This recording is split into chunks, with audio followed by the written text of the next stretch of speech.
to SPMIS Academy. Today we will analyze important newspaper articles of 21st December 2020. Please note you can download the PDF version of today's newspaper analysis by clicking the link given in the comment section.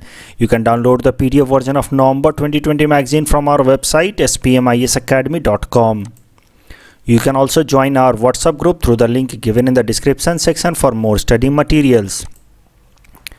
This is the list of the topics that we will be covering from today's newspaper. The first article is taken from editorial segment. It is some fiscal suggestions given to our finance minister Nirmala Sitharaman ji for budgetary management. तो देखते हैं इस article में क्या discuss किया गया है. This article is important from our syllabus paper 4 Indian economy point of view. पहले बैकग्राउंड समझ लेते हैं इस आर्टिकल को किस कॉन्टेक्स्ट में लिखा गया है. तो देखिए, एक बात तो आप सब जानते हैं कि in this particular fiscal year 2021 because of pandemic जो भी हमारे भारत सरकार ने बजट प्लान किया था उससे कहीं ज़्यादा डेविएशन होने वाला है इस साल. Because what ever was planned उसमें ऑफकोर्स कोविड-19 और उससे रिलेटेड जो इतना पैंडेमिक था, लॉकडाउन था, जिसका इकोनॉमिक इम्पैक्ट है वो सरकार ने तो इनकॉर्पोरेट किया नहीं था. तो इस कारण से मेजर डेविएशन आने वाला है. भारत सरकार के प्रपोजल के हिसाब से जब इस साल भारत सरकार ने बजट रखा था तो fiscal deficit was to be somewhere close to 3.5% और 7.96 lakh crore for the fiscal year 2020-21. लेकिन अब उम्मीद की जा रही है, ऐसा एक्सपेक्टेड है कि कोविड के कारण बहुत सारे हमारे देखिए रेवेन्यू कम हो गई हैं, कमाई बहुत कम हुई है क्योंकि बहुत सारा इकोनॉमिक एक्टिविटी सफ़र हुआ है. तो नेचुरली टैक्स और नॉन टैक्स इनकम जो है भारत सरकार की कम हुई है ड्यू टू द पैंडेमिक. जबकि खर्चे बहुत ज़्यादा बढ़ गए. ऐसे खर्चे जो पहले इनकॉर्पोरेट नहीं किए गए थे, प्लान नहीं किए गए थे. कोविड के कारण इतने सारे सेंटर्स बनाए गए, Covid care centres, testing facility बनाई गई, तो खर्चे बढ़े हैं, कमाई घटी है एज पर आवर एक्सपेक्टेशन. तो naturally fiscal deficit is bound to go up. तो भारत सरकार का एस्टिमेशन था कि 3.5% ऑफ द जीडीपी रहेगी fiscal deficit, but it is now expected that the fiscal deficit will be somewhere in the range of 5 to 6%. मतलब मुद्दा ये है कि भारत सरकार के लिए आने वाले टाइम में अगला जो बजट मैनेजमेंट है, बजट प्लानिंग है, वो काफ़ी डिफिकल्ट होने वाला. 6% फिस्कल डेफिसिट मतलब FRBM एक्ट के नॉर्म्स फिर से ब्रीच होंगे. और इतना सारा डेफिसिट को फाइनेंस करने के लिए फिर भारत सरकार को जब वो पब्लिक बोरोइंग करेगी तो क्राउड आउट के भी प्रॉब्लम्स होंगे. जो प्राइवेट सेक्टर है they will be crowded out. So a lot more problems will happen. अगर भारत सरकार बोरो नहीं करती है, फिजिकल डेफिसिट को मीट नहीं करती है, पब्लिक एक्सपेंडिचर को इंक्रीज नहीं करती है, तो इकोनॉमिक रिवाइवल नहीं होगा. Because physical stimulus is needed to revive the economy. तो ये तमाम चीज़ें हैं. मुद्दा ये है, सरल शब्दों में कहें तो भारत सरकार के पास अभी पैसा नहीं है और आने वाले बजट में इस डेफिसिट को कैसे मैनेज किया जाए, क्योंकि खर्चे बहुत हो गए और कमाई के उतने जरिए हैं नहीं because of covid and associated economic slowdown. तो इसी कॉन्टेक्स्ट में हमारे देश के कुछ इकोनॉमिक फील्ड के एक्सपर्ट्स ने हमारे फाइनेंस मिनिस्टर निर्मला सीतारमन जी को एक ओपन लेटर लिखा है. ओपन लेटर मतलब वो लेटर निर्मला सीतारमन जी को भेजा है, लेकिन at the same time they have shared this letter with other newspapers as well, जिसके कारण जनता को, पब्लिक को पता चल सके कि क्या सजेशंस उन्होंने दिए हैं. तो फाइनेंस और इकोनॉमिक फील्ड के एक्सपर्ट्स ने फाइनेंस मिनिस्टर निर्मला सीतारमन जी को कुछ सजेशंस दिए हैं कि कैसे इस टाइम में इस साल बजट की प्लानिंग की जा सकती है, कैसे ये जो डिफ़िकल्ट सिचुएशन है यहाँ पे रेवेन्यूज़ काफ़ी कम है, एक्सपेंडिचर्स काफ़ी ज़्यादा हैं, कैसे इसको मैनेज किया जा सकता है. So here are certain suggestions. अब ये सजेशंस भले उन्होंने दिया, उन एक्सपर्ट्स ने दिया है, लेकिन आप इसको एज इट इज़ समझ सकते हैं, याद कर सकते हैं और अपने आंसर राइटिंग में इनका इस्तेमाल कर सकते हैं. आने वाले टाइम में ये सवाल आपसे मेंस एग्जाम में ज़रूर पूछा जाएगा कि because of covid the fiscal planning of the government has seen a lot of deviation and fiscal deficit has gone up. So what steps could be taken to bridge the gap? इस तरह के सवाल पूछे जा सकते हैं. तो ये सजेशंस आप देख लीजिए और इन सजेशंस का आप इस्तेमाल कर सकते हैं आंसर राइटिंग में. पहला सजेशन उन्होंने दिया है गोल्ड डिस्क्लोजर स्कीम. तो गोल्ड डिस्क्लोजर स्कीम क्या है ज़रा समझिए. उन्होंने पूरा एनालिसिस करके एक डाटा बताया है कि पिछले 20 सालों में, 2 डिकेड में इंडिया ने कम से कम $373 बिलियन का गोल्ड इंपोर्ट किया है। मैं पहले भी कई दफ़ा बताता रहा हूं कि हमारे देश में दो आइटम सबसे ज़्यादा इंपोर्ट होते हैं। एक तो क्रूड ऑयल है, of course that is indispensable, वो तो हमें करना ही करना है। दूसरा है गोल्ड, जो नॉन डेवलपिंग है, जो कि अनप्रोडक्टिव इन्वेस्टमेंट है, लेकिन हमारे देश में गोल्ड का एपेटाइट बहुत ज़्यादा है। लोग बहुत ज़्यादा गोल्ड खरीदना चाहते हैं। उसका कल्चरल सिग्निफिकेंस भी है, शादी वगैरह में इसका काफ़ी इस्तेमाल होता है, गिफ्ट लेने देने में। तो गोल्ड काफ़ी ज़्यादा इंपोर्ट होता है हमारे देश में, और पिछले 20 साल में $373 बिलियन का हम गोल्ड खरीद चुके हैं। और अनफॉर्चुनेटली इसमें से कई सारा गोल्ड जो है वो स्मगलिंग के जरिए आता है, ब्लैक मनी और या ब्लैक इकोनॉमी का हिस्सा है वो। तो एक बार के लिए भारत सरकार गोल्ड डिस्क्लोजर स्कीम लेकर के आ सकती है कि जिसके पास भी ब्लैक मनी से कमाया हुआ गोल्ड है उसको आप डिस्क्लोज कर दीजिए, उस पर एक बार नॉर्मल आप टैक्स पे कर दीजिए। उसके अलावा फिर आपको फ्यूचर में एक्स्ट्रा टैक्स देने की ज़रूरत नहीं है और आप पे अननेसेसरी कोई पेनल्टी या लीगल एक्शन नहीं लिया जाएगा। ये होगा गोल्ड डिस्क्लोजर स्कीम। इससे उम्मीद की जा सकती है कि बहुत सारे लोग अब उनके पास जो गोल्ड है, जो स्मगलिंग के जरिए उन्होंने डिपॉजिट कर रखा है, वो उसको डिस्क्लोज करेंगे और इससे भारत सरकार की ओवरऑल कमाई भी बढ़ेगी, ब्लैक इकोनॉमी भी रिड्यूस होगा और भारत सरकार की ओवरऑल सोवरेन रेटिंग भी इंप्रूव होगी। सोवरेन रेटिंग पे एक बहुत ज़्यादा इंपैक्ट पड़ता है ब्लैक इकोनॉमी का या पैरेलल इकोनॉमी का। अगर पैरेलल इकोनॉमी कम हो जाए या रिलेटिवली रिड्यूस हो या रेगुलेट हो तो सोवरेन रेटिंग पे असर पड़ता है, वो इम्प्रूव होता है। तो इस केस में जब गोल्ड का ओवरऑल डिस्क्लोजर हो जाएगा, स्मगल्ड गोल्ड का या ब्लैक मनी से कमाया हुआ गोल्ड का, तो सोवरेन रेटिंग भी इम्प्रूव होगी। दूसरा सजेशन भी गोल्ड रिलेटेड ही है। तो ये तो अभी तक जो गोल्ड हमने इंपोर्ट कर लिया है पिछले 20 सालों में, उसको लेकर के ये सजेशन है। जो नेक्स्ट सजेशन है, सेकंड सजेशन, वो है कि आने वाले फ्यूचर में जो अगला 1 साल है उसमें कैसे गोल्ड के इंपोर्ट को रिस्ट्रिक्ट किया जाए। उसके लिए उन्होंने सजेस्ट किया है कि गोल्ड पे इंपोर्ट ड्यूटी के जगह पे जीएसटी लगाना शुरू कर दिया जाए। देखो, इंपोर्ट ड्यूटी उन सारे आइटम्स पे लगता है जो हम बाहर से खरीद के लाते हैं अपने देश के अंदर, और होता क्या है कि कस्टम्स में बहुत सारा करप्शन है और वहाँ पे लोग बिना इंपोर्ट ड्यूटी दिए हुए वो पैसा लेकर, वो गोल्ड लेकर के अपने देश में आ जाते हैं। तो वो गोल्ड बिना कस्टम ड्यूटी दिए हुए जो देश में लेकर के आ गए, that is known as smuggled gold. तो ये प्रॉब्लम होती है इंपोर्ट ड्यूटी के केस में कि इंपोर्ट ड्यूटी भारत सरकार को मिला नहीं क्योंकि कस्टम्स में करप्शन है, सिस्टम अच्छा नहीं है, अभी पूरी तरह से वो डिजिटलाइज हुआ नहीं है। तो गोल्ड को क्यों ना इंपोर्ट ड्यूटी से हटा के उस पर जीएसटी लगा दिया जाए। अब जीएसटी तो पूरी तरह से डिजिटलाइज हो चुका है, वहाँ पे करप्शन के स्कोप काफ़ी कम हो गए हैं। ये दूसरा सजेशन है।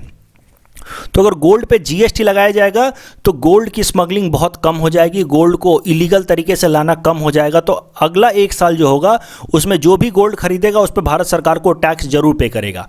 अभी जब वो इंपोर्ट ड्यूटी देना होता है तो वो इंपोर्ट ड्यूटी की चोरी कर लेता है कस्टम्स में सेटिंग करके, लेकिन अगर जीएसटी में ला दिया गया, जीएसटी के एम्बिट में, तो गोल्ड पे उसको देना पड़ेगा टैक्स, जीएसटी देना पड़ेगा और इससे भारत सरकार के ओवरऑल टैक्स रेवेन्यू या टैक्स अर्निंग ऊपर जाएगी, क्योंकि ओवरऑल इंपोर्ट ड्यूटी से ज़्यादा है वैल्यू जीएसटी का परसेंटेज वाइज, और उसके अलावा जीएसटी में डिजिटलाइज मैकेनिज्म होने के कारण करप्शन के चांसेस भी कम है, चोरी के चांसेस भी कम है।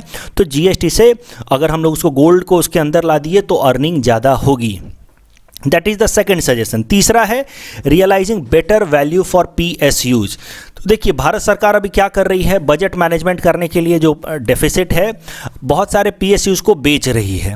जैसे कि Air India is on the sale, इस तरह का न्यूज़ आपने देखा होगा हाल फिलहाल में, Maharaja on the sale. Air India को महाराजा कहते हैं कभी कभार, क्योंकि उसमें बहुत सारी फैसिलिटी मिलती है, लग्जरी मिलती है।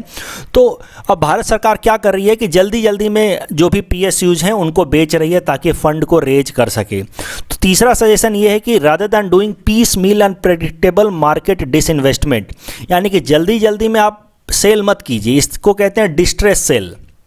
इसमें आपको कम रिटर्न मिलेगा आपके पीएसयूज के एसेट्स पे। इससे बेहतर होगा कि आप अपने पीएसयूज को पहले थोड़ा रिवाइव करें, रीस्ट्रक्चर करें। फॉर एग्जांपल एयर इंडिया को ही थोड़ा रिवाइव कर देते, थोड़ा सा उसको और ज़्यादा वायबल बना देते कि उससे अर्निंग होने लगती, तो या फिर वो प्रॉपर तरीके से फंक्शनल हो जाता, उसके बाद उसको बेचते तो उस पर ज़्यादा पैसा मिलता, ज़्यादा रिटर्न मिलता। और एक बार जब 1-2 पीएसयू पे हाईयर रिटर्न मिलेगा तो उसी पैसे का इस्तेमाल करके बाकी सारे पीएसयूज को भी थोड़ा रीस्ट्रक्चर करें और फिर उसको हाईयर रेट पे बेचें।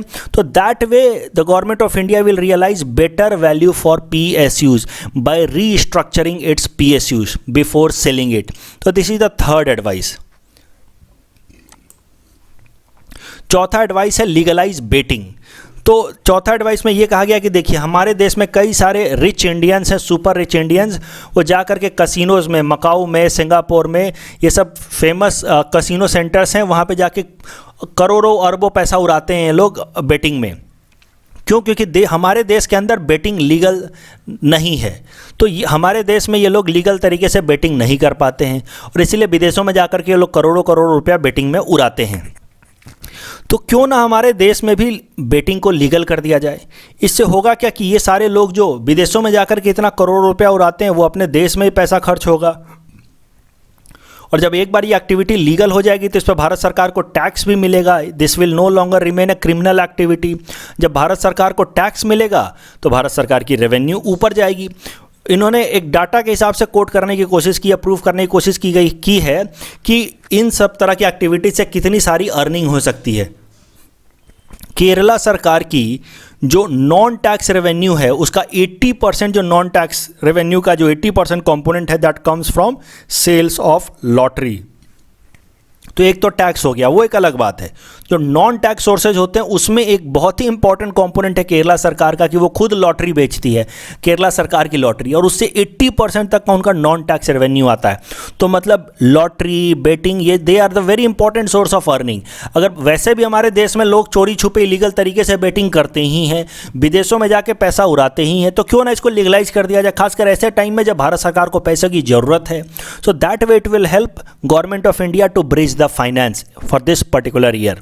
उसके अलावा plug the tax leakage on smuggled और फेक सिगरेट्स। तो इन्होंने एक एस्टिमेट लगाया है, according to Tobacco Institute of India, हमारे देश में लगभग 25% ऐसे सिगरेट बिकती हैं जो स्मगल करके लाई गई हैं या फेक हैं, जाली हैं, नकली हैं। ये 25% सिगरेट ऐसे होते हैं कम से कम। अगर उनको प्रॉपर तरीके से ट्रैक किया जाए और उन पे प्रॉपर टैक्स लगाया जाए, मतलब कस्टम्स को उन पे, स्मगल का क्या मतलब है कि अगेन उन्होंने कस्टम ड्यूटी नहीं भरी है, इंपोर्ट ड्यूटी नहीं भरी है। अगर उस सिस्टम को लूप को अगर हमने प्लग इन किया, उन पे प्रॉपर कस्टम टैक्स हमने कलेक्ट किया, या फिर जो फेक सिगरेट्स हैं उसको हमने आयरन आउट किया, रिमूव किया, तो 10,000 करोड़ तक का एक्स्ट्रा कमाई हो सकता है। ये 5वां सजेशन है। उसके अलावा 6ठा सजेशन है monetization of enemy property assets. तो पहले जरा समझ लो कि एनिमी प्रॉपर्टी होती क्या है। देखो, एक कानून बनाया गया था 1968 में, एनिमी प्रॉपर्टी एक्ट 1968। तो इसमें कैसा था कि जब 1965 में पाकिस्तान के साथ लड़ाई हुई और 1971 में पाकिस्तान के साथ लड़ाई हुई, तो कई सारे ऐसे लोग थे हमारे देश में, इंडिया के अंदर रहने वाले लोग, जो पाकिस्तान चले गए। क्योंकि इंडिया पाकिस्तान के बीच में जब हॉस्टिलिटी हुई तो कई सारे यहाँ के इंडियन लोग जो उस टाइम में इंडिया में रह रहे थे वो पाकिस्तान चले गए इन दो सिचुएशन और टेंस टाइम। क्योंकि उनके बहुत सारे रिलेटिव पाकिस्तान रहते थे, ये लोग इधर रहते थे, उनके ज़्यादातर रिलेटिव जब पाकिस्तान में थे, इनको लगा कि अब दोनों देश के बीच में हॉस्टिलिटी बढ़ गई है, आगे फिर पाकिस्तान जाना, अपने रिलेटिव से मिलना हो नहीं पाएगा, तो ये लोग जाकर के पाकिस्तान ही सेटल हो गए। तो उन लोगों की प्रॉपर्टी वापस इंडिया में रह गई और वो जाके पाकिस्तान में सेटल हो गए। तो उन सारे लोगों की प्रॉपर्टी को हम कहते हैं एनिमी प्रॉपर्टी। और एनिमी प्रॉपर्टी एक्ट 1968 के हिसाब से भारत सरकार को पावर है कि वो सारे प्रॉपर्टी का वो केयर टेकर है, मतलब अब सारी प्रॉपर्टी भारत सरकार की है। बाद में यही एनिमी प्रॉपर्टी एक्ट चाइना के केस में भी लगा दिया गया कि वो सारे लोग जो चाइना जाकर के सेटल हो गए हैं उनकी सारी प्रॉपर्टी भारत सरकार ले सकती है एज ए केयर टेकर। तो मुद्दा ये है कि 1962 के बाद चाइना के कई सारे प्रॉपर्टी भारत सरकार के पास है और पाकिस्तान की कई सारी प्रॉपर्टी भारत सरकार के पास है एज केयर टेकर। लेकिन भारत सरकार ने अभी तक उसको मोनेटाइज नहीं किया है, मतलब बेचा नहीं है। तो अब सजेशन दिया गया है कि मोनेटाइज एनिमी प्रॉपर्टी एसेट्स, उसको बेच दीजिए। जो भी ग्राहक है, जो भी खरीदना चाहता है, सारी जो पाकिस्तान की प्रॉपर्टी है, वो लोग जो जा चुके हैं, एनिमी प्रॉपर्टी, चाइनीज़ प्रॉपर्टी जो जा चुके हैं, उसको बेच दीजिए। कुछ तो पैसे की कमाई होगी और अंदाज़ा है कि लगभग 1 लाख करोड़ की कमाई होगी अगर एनिमी प्रॉपर्टी को मोनेटाइज किया गया तो। So that is another important suggestions. उसके अलावा unblock capital stuck in commercial disputes. तो कई सारे ऐसे बिल्डिंग्स हैं, प्रॉपर्टी है, लैंड है जो कॉमर्शियल डिस्प्यूट में फंसी हुई है। मान लीजिए कि कोई एक लैंड है जहाँ पे कोई एक प्रोजेक्ट बनाना था, वहाँ पे भारत सरकार या किसी रेलवे ने क्लेम कर दिया कि नहीं ये ज़मीन तो हमारी है, अब वो प्रॉपर्टी वैसे फंसी रह जाती है। इस तरह की कई सारे डिस्प्यूटेड प्रॉपर्टी हैं। जो काफ़ी टाइम से ऐसे ही अनयूज्ड पड़े हुए हैं, उन सारे प्रॉपर्टी को फास्ट ट्रैक तरीके से उनके जो प्रॉब्लम्स हैं, जो लीगल इश्यूज हैं, उसको रिजॉल्व किया जाए। ये पर्टिकुलर साल ऐसा है 2021 वाला कि बजट को अगर अच्छे से मैनेज करना है तो ये सारे एरियाज़ को ढंग से देखना होगा कि कहाँ कहाँ से पैसा आ सकता है। तो वो सारे भारत सरकार की प्रॉपर्टी जो डिस्प्यूट में फंसी है, उन सबको फास्ट ट्रैक मैकेनिज्म से उनको रिजॉल्व किया जाए और जल्दी से जल्दी मोनेटाइज किया जाए कि वहाँ से पैसा आए। उसके अलावा प्लग टैक्स लूप होल्स देखो कैसा है कि बहुत सारे लोग जो हैं आजकल डिजिटल मोड से टैक्स भरते हैं, चाहे जीएसटी हो या इनकम टैक्स हो, उसमें बहुत सारे लोग जो अपने टैक्स की चोरी कर लेते हैं सिस्टम में लूप होल्स निकाल करके। तो सजेशन दिया गया है कि क्यों ना हम लोग एथिकल हैकर्स को रखें, उनको हम लोग उनकी सर्विस को अवेल करें। भारत सरकार कुछ इस तरह के एथिकल हैकर्स को हायर करे, ये सजेशन है। देखिए, एथिकल हैकर्स वो होते हैं जो कानून के लिमिट में रह करके सिस्टम्स को चेक करते हैं, हैक करते हैं, देखते हैं कि उसमें क्या क्या प्रॉब्लम है। तो एथिकल हैकर्स को भारत सरकार को अपॉइंट करना चाहिए, हायर करना चाहिए, और एथिकल हैकर्स की मदद से आइडेंटिफाई करनी चाहिए कि कौन कौन से एरिया हैं जहाँ से लोग टैक्स की चोरी करते हैं, और उन सारे एरियाज़ को बंद करना चाहिए, लूप होल्स को बंद करना चाहिए, ताकि इस साल लोग टैक्स की चोरी ना कर सकें। इससे भी भारत सरकार की कमाई थोड़ी सी इंक्रीज होगी। तो ये 8 ऐसे सॉल्यूशंस हैं जो भारत सरकार को दिए गए हैं। आप इसको एज इट इज़ रट लो, 4-5 भी कम से कम इसमें से रट लो, एग्जाम में एज इट इज़ लिख देना, आपको नंबर मिल जाएंगे।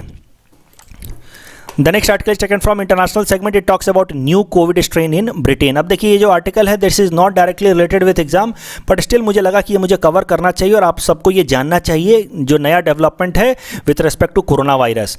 देखिए, हुआ क्या है कि ब्रिटेन के अंदर एक कोरोना वायरस के अंदर ही एक नया तरह का स्ट्रेन या एक नया टाइप का कोरोना वायरस पाया गया है जो बहुत ज़्यादा डेडली है। जो नॉर्मल जो अभी तक कोरोना वायरस हमारे देश में या पूरे दुनिया भर में जिसके कारण पैंडेमिक आया है, अंदाज़ा लगाया जा रहा है प्राइमा फेसी कि वो उससे 70% ज़्यादा इन्फेक्शियस है, मतलब 70% ज़्यादा फास्टर तरीके से वो स्प्रेड होता है और 70% ज़्यादा वो डेडली भी है, मतलब उसमें फर्टिलिटी के चांसेस भी ज़्यादा है। लेकिन ये अभी प्राइमरी डाटा है, अभी तक ये फुल मतलब इसको सब्सटेंशिएट नहीं किया गया है। लेकिन इतना जरूर है, तय है कि ये जो नया स्ट्रेन है कोविड का, ये बहुत ज़्यादा डेडली है with respect to the earlier covid virus.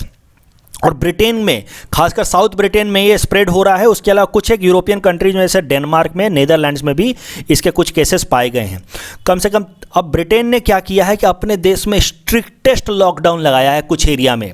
जो साउथ ब्रिटेन वाला एरिया है, लगभग 30% ऐसा पॉपुलेशन है जिसको अब स्ट्रिक्टेस्ट, सबसे ज़्यादा स्ट्रॉन्ग स्ट्रिंजेंट लॉकडाउन वाले प्रोसेस में उनको लगाया गया। उनके यहाँ पे क्रिसमस सेलिब्रेशन इस बार के लिए रोक दिया गया है उन सारे एरियाज़ में जहाँ जहाँ पे ये कोविड के स्ट्रेन पॉसिबल हो सकते हैं। इंडिया ने भी क्या किया है, ब्रिटेन से आने वाली सारी फ्लाइट्स को अभी के लिए बैन कर दिया है। तो हो सकता है कि आने वाले टाइम में जो अभी हमने पैंडेमिक हम देख रहे हैं, उससे ज़्यादा डेडली पैंडेमिक आने वाले टाइम में आ जाए। इसलिए I just cover this article to make you people more cautious. कभी भी ये जो थ्रेट है ये पूरी तरह से ख़त्म नहीं हुआ है। Please remain careful and vigilant. The next article is taken from international segment. It talks about coastal radar chain network being developed by India. This topic is important from our syllabus paper 4 international relations point of view. So सबसे पहले समझते हैं कि coastal radar chain network है क्या। तो इस figure की मदद से आपको बेहतर समझ आ जाएगा कि इस तरह का कोस्टल एरिया में रडार सिस्टम सेटअप किया जाता है। रडार सिस्टम तो आप जानते ही होंगे, जो आसपास के मैरीटाइम इंफॉर्मेशन को कैच करता है कि कौन सी शिप गुजर रही है, कहीं सुनामी तो नहीं आ रहा है। ये सारी इंफॉर्मेशन को ये रडार्स कैच करते हैं। कोस्टल एरियाज में इस तरह से चेन की तरह या नेटवर्क की तरह इनको बिछाया गया है और ये फिर लोकल सेंटर्स में ये भेजते हैं डाटा, और ये डाटा फिर वहाँ से जा करके हमारे जो सेंट्रल एरिया है इंडियन नेवी का, Indian maritime analysis centre IMAC जो गुड़गांव में है, वहाँ पे वो डाटा जाता है और सारे डाटा को वहाँ पे गुड़गांव में एनालाइज किया जाता है। तो इंडिया ने तो अपने कोस्ट पे तो ये कोस्टल रडार चेन नेटवर्क लगाया ही लगाया है। उसके अलावा कुछ एक और इंडियन ओशन के कंट्रीज़ हैं, वहाँ पे भी ये कोस्टल रडार नेटवर्क हम सेटअप कर रहे हैं under our programme Sagar, security and growth for all in the region. ये इंडिया की एक बहुत ही इंपॉर्टेंट प्रोग्राम है, पॉलिसी है Sagar in the Indian ocean region with main objective to increase India's influence in the Indian ocean region. And इसका main objective क्या है कि हम इंडियन ओशन में नेट सिक्योरिटी प्रोवाइडर बन जाएं। ये पहले भी कई दफ़ा मैं डिस्कस कर चुका हूँ कि what is the meaning of net security provider, मतलब to become one of the most strongest naval power in the Indian Ocean. कि कोई भी फॉरेन पावर, चाहे वो चाइनीज पावर हो या यूएस पावर ही क्यों ना हो, वो इंडियन ओशन में अपना डोमिनेंस ना दिखाए over Indian navy. That is the main objective. तो इसी नेट सिक्योरिटी प्रोवाइडर बनने के मेन ऑब्जेक्टिव से ही हम लोग ये सागर प्रोग्राम लेकर के आए, और सागर प्रोग्राम के अंदर हम लोग ये कोस्टल रडार चेन नेटवर्क पहले अपने देश के अलोंग लगाया है, अब कुछ बाकी सारे स्टेट्स के अलोंग, देशों के अलोंग हम ये कोस्टल रडार नेटवर्क सिस्टम लगा रहे हैं। फॉर एग्जांपल मॉरिशस, सेचिल्स और श्रीलंका, ये देखो मॉरिशस, सेचिल्स और श्रीलंका, यहाँ पे ऑलरेडी रडार हमने इंस्टॉल कर दिया है।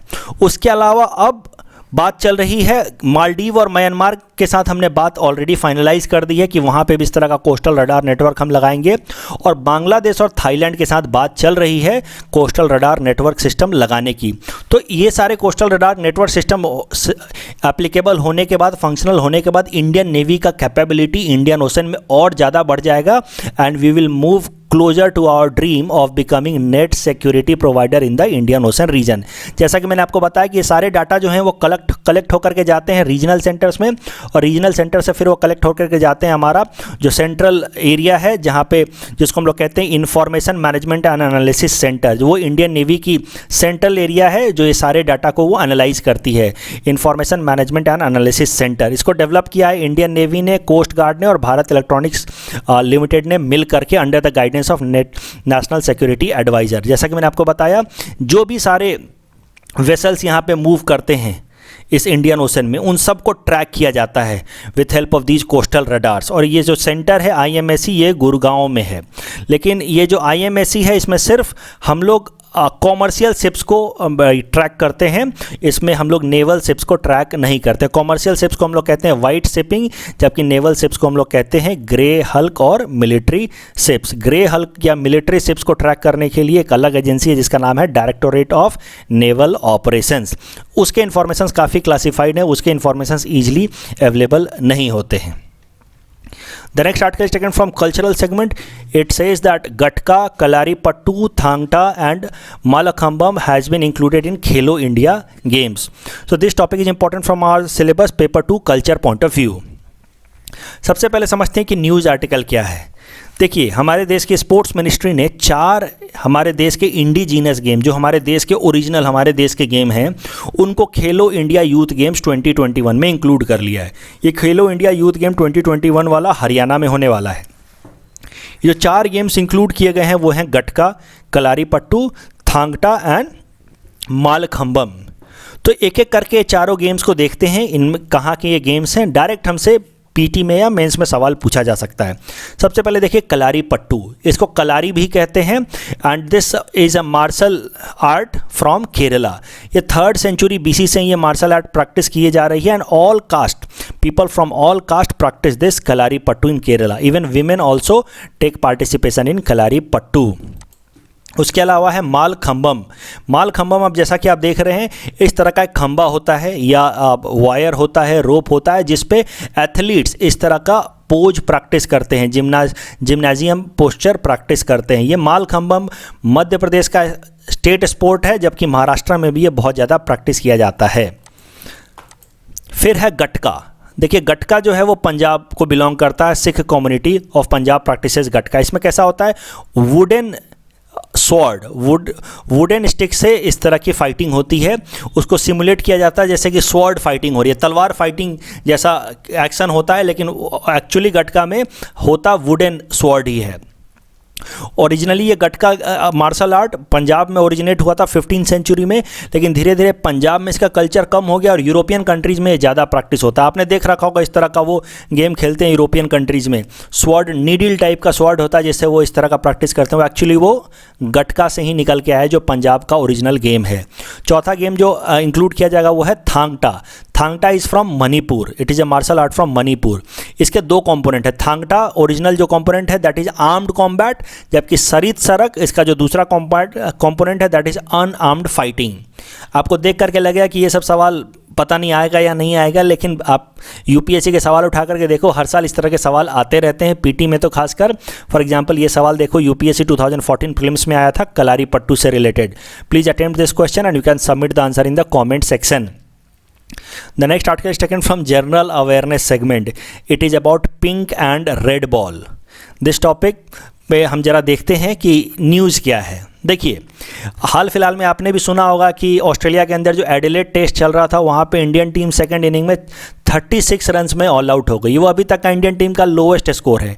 88 ईयर से हम टेस्ट क्रिकेट खेल रहे हैं और इतना कम स्कोर हमने आज तक कभी नहीं बनाया। This is our lowest score. अब जब एनालिसिस की जा रही है तो एक्सपर्ट्स कह रहे हैं कि ये खराब परफॉर्मेंस मेनली इसलिए हुआ है क्योंकि इंडियन टीम पहली बार पिंक बॉल के अगेंस्ट खेल रही थी। अदरवाइज हम लोग टेस्ट मैच रेड बॉल्स के अगेंस्ट खेलते हैं, one day match white ball, test match red ball, लेकिन पहली बार ये टेस्ट मैच पिंक बॉल पे खेला जा रहा था। इस तरह का था ये पिंक बॉल एडिलेड टेस्ट में। तो देखिए, पिंक और रेड बॉल के बीच का काफ़ी सारा टेक्निकल यहाँ पे डिफरेंस दिया हुआ है। इतना हमें बीच में नहीं जाना है कि देखिए रेड बॉल में वाइट कलर का सीम होता है, पिंक बॉल में ब्लैक कलर का सीम होता है, ग्रीस इज अप्लाइड, ये सब हमें नहीं जाना है। ये द हिंदू में आया था ये आर्टिकल, इतना डिटेल में टेक्निकली हमें नहीं जाना है।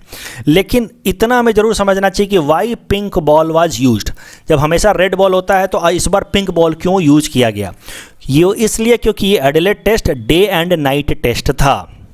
नॉर्मली रेड बॉल यूज किया जाता है डे टेस्ट में, लेकिन डे एंड नाइट टेस्ट में होता क्या है कि जब आर्टिफिशियल लाइट आ जाती है तब तक वो जो रेड बॉल होता है वो दिखना थोड़ा सा कम हो जाता है, क्योंकि रेड बॉल 25-30 ओवर के बाद वो अपना साइन लूज कर जाता है और वो थोड़ा सा फिर वो जो डल कलर का हो जाता है ये रेड बॉल।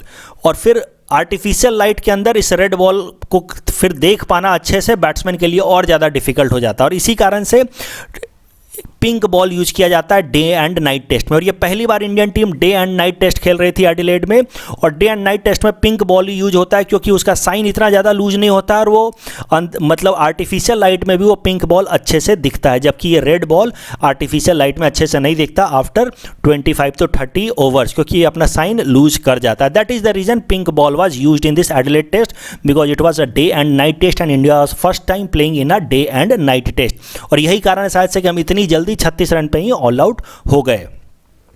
अब आपको सोच के लगा कि मैं ये क्यों पढ़ा रहा हूँ, ये क्रिकेट रिलेटेड सवाल क्यों आएगा, तो आपको मैं एग्जाम्पल के थ्रू बता देता हूँ कि कैसे कैसे सवाल यूपीएससी में आ जाते हैं। और देखिए 2013 मेंस में ये सवाल पूछा गया यूपीएससी के जीएस पेपर 2 में। What do you understand by umpire decision review system in cricket? Explain how silicone tape on the edge of a bat may fool the batsman. ये 2013 में इसलिए आया था क्योंकि उस साल ये चीज़ काफ़ी न्यूज़ में थी। केविन पीटरसन ने अपने बैट के अराउंड सिलिकॉन टेप लगा करके बैटिंग की थी। उस कारण से होता क्या कि अगर जो काफ़ी फाइन एज लगते हैं ना बैट के किनारे से, वो फिर वो डिटेक्ट नहीं हो पाता है, वो आवाज़ नहीं आती है बिल्कुल, और फाइन एज फिर पकड़ा नहीं जाता और बैट्समैन बच जाता है, फाइन एज लगने के बाद भी आउट नहीं होता है। तो इसको एक तरह से चीटिंग स्कैंडल की तरह देखा जा रहा था 2013 में। केविन पीटरसन ने ये सिलिकॉन टेप यूज करना शुरू किया था बैट के अराउंड, और ये सवाल सीधा सीधा मेंस में उठ के आ गया। इस बार ये 36 रन ऑल आउट वाली बात बहुत बड़ी बात है और इस पर बहुत ज़्यादा एनालिसिस हो रहा है। हिंदू में पूरा का पूरा आर्टिकल आया, तो मुझे लगता है कि पीटी नहीं तो मेंस में आपसे सवाल पूछा जा सकता है रेड बॉल और पिंक बॉल के बीच का डिफरेंस। पूरा टेक्निकलिटीज़ में मत जानो, बट इतना जरूर जानो कि पिंक बॉल का इस्तेमाल इसलिए किया गया था because it was a day and night test and it is very important, क्योंकि red ball day and night test में नहीं दिखेगा under artificial light. Please attempt this question that is based on this topic and you can submit the answer in the comment section। कल जो हमने practice question दिया था उसका एक बार आंसर देख लेते हैं। European bison is Europe's largest land mammal, of course right. Oaxaca tree frog is found in Argentina only, this is wrong, it is found in Mexico. So the correct answer will be option A, 1 only। That's all from our side for today. Thanks for watching।